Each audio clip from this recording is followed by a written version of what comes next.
So I have an interesting situation happening right here.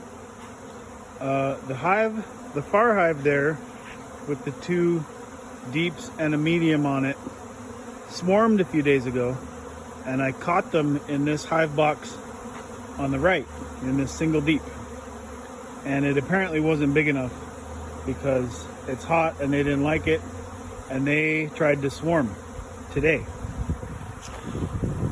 But I had put a queen excluder on the bottom of this hive box in anticipation of them maybe not liking it that much, and apparently the queen couldn't get out, and now this entire swarm of bees is returning to the hive box.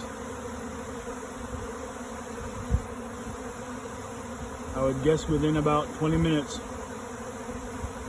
I'll have a basketball-sized swarm of bees hanging off of that bottom board.